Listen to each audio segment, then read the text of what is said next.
السلام علیکم ورحمۃ اللہ وبرکاتہ۔ بسم اللہ الرحمن الرحیم۔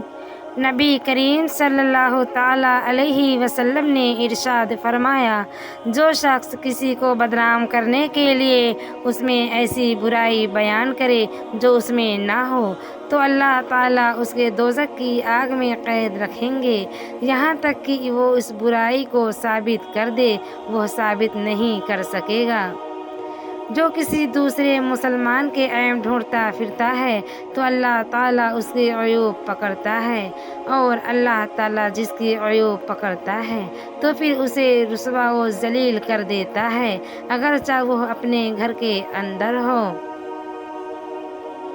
رسول اللہ صلی اللہ علیہ وسلم سے دریافت کیا گیا کہ غیبت کیا ہے؟ آپ صلی اللہ علیہ وسلم نے فرمایا، اپنے بھائی کا ایسے ذکر کرو جو اسے ناپسند ہو۔ پوچھا گیا، اگر کوئی عیب اس میں موجود ہو تب بھی؟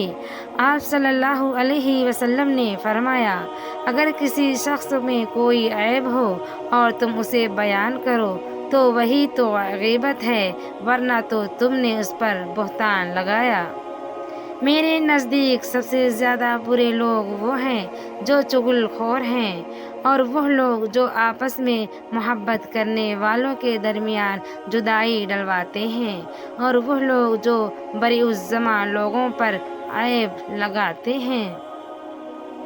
رسول اللہ صلی اللہ علیہ وسلم نے فرمایا، تم کسی کی کمزوریوں کی تلاش میں نہ رہا کرو اور جاسوسوں کی طرح کسی کے عیب معلوم کرنے کی کوشش بھی نہ کرو۔ اللہ جس کے ساتھ خیر و بھلائی کرنا چاہتا ہے اسے بیماریوں کی تکلیف اور دیگر مصیبتوں میں مبتلا کر دیتا ہے۔